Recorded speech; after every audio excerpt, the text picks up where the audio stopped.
दिल्ली लोकसभा चुनाव में इस वक्त सबकी निगाह एक खास सीट पर है। वो सीट है नॉर्थ ईस्ट सीट, जहां से इस वक्त बीजेपी के मनोज तिवारी सांसद हैं और कांग्रेस ने कन्हैया कुमार को इस सीट से उतारकर इसे वीआईपी सीट बना दिया है। अब जमुना पार्क की सीट पर सबसे दिलचस्प मुकाबला देखने को मिलेगा। आपको ये जानकर हैरानी होगी कि इस सीट का इतिहास बहुत पुराना नहीं है, लेकिन कुछ ही सालों से ये सीट इतनी ज्यादा चर्चा में आई कि बीजेपी ने मनोज तिवारी जैसे बड़े चेहरे को 2014 में टिकट दिया और 2019 में कांग्रेस ने पूर्व सीएम शीला दीक्षित को यहाँ से टिकट दिया। तो चलिए इन्हीं सब चीजों के बारे में आपको विस्तार से बताते हैं। पहले इस वक्त के इंडिया गठबंधन में सीट बंटवारे को लेकर आपको करीब से बताते हैं।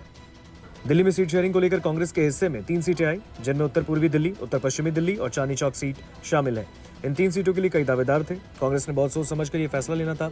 इसको लेकर कई दौर की बैठकें हुई, लेकिन आखिर में कांग्रेस ने कन्हैया को टिकट दिया। कांग्रेस की ओर से कन्हैया कुमार को अपना प्रत्याशी घोषित किए जाने के बाद उत्तर पूर्वी दिल्ली लोकसभा सीट पर चुनाव दिलचस्प हो गया है।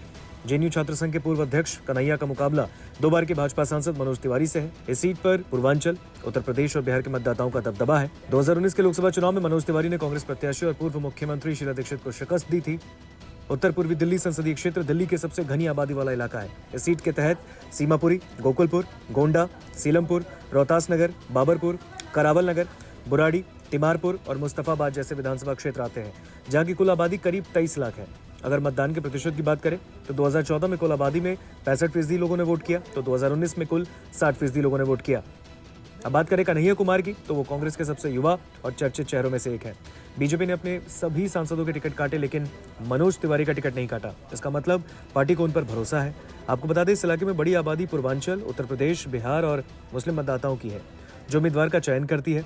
जब मनोज जैसे फिल्म स्टार और बीजेपी के 2 बार के सांसद पर भरोसा जताया गया, तो कांग्रेस को भी यहां से एक ऐसा ही चेहरा उतारना था जिसकी पकड़ और जड़ें बिहार, पूर्वांचल से हो। ऐसे में कन्हैया कांग्रेस के लिए बेस्ट चॉइस थे। हालांकि उन्हें यहां से उतारने का एक कारण ये भी था कि बिहार में कांग्रेस के पास इतनी सीटें नहीं जिससे वो कन्हैया को मजबूत दावेदार के तौर पर पेश कर सके। ऐसे में नॉर्थ ईस्ट दिल्ली में कन्हैया के सामने एक बड़ा चेहरा भी है और यहाँ बिहार और पूर्वांचली लोगों का वर्चस्व बहुत ज्यादा है, इसलिए उन्हें इस सीट से उतारा गया। लेकिन कन्हैया के लिए यहाँ कुछ चुनौतियां कम नहीं है। उनके लिए पहली चुनौती, भले ही यहाँ पूर्वांचली आबादी ज्यादा हो, लेकिन यहाँ बीजेपी का कैडर काफी मजबूत है। घनी आबादी वाले इस क्षेत्र में भाजपा का किला भेदना इतना आसान नहीं होगा। दूसरा, कन्हैया के सामने सबसे बड़ी चुनौती टुकड़े टुकड़े गैंग वाले नैरेटिव की है। इस विवाद को बीजेपी ने भुनाया तो कन्हैया के लिए डगर आसान नहीं होगी। तीसरा, टुकड़े टुकड़े गैंग वाले नैरेटिव से ही जुड़ी है। कन्हैया इस नैरेटिव को तोड़ने के लिए लगातार कहते रहे कि अगर उन्होंने ऐसा कुछ किया तो उन पर कोई कार्रवाई क्यों नहीं हुई, लेकिन भाजपा को नैरेटिव पढ़ने में महारत हासिल है। उनके सोशल मीडिया के जरिए भी ये नैरेटिव इतना ज्यादा मजबूत हो गया, उनके सफाई देने के बाद भी ये नहीं टूट रहा। चौथा, कन्हैया भले बड़ा नाम है, युवा में पॉपुलर है, लेकिन जिनके सामने उन्हें उतारा गया वो भी पॉपुलैरिटी में पीछे नहीं और 2 बार के सांसद होने के चलते आज भी नॉर्थ ईस्ट में अपना होल्ड बनाए हुए हैं। नमस्कार, मैं हूं मानक गुप्ता।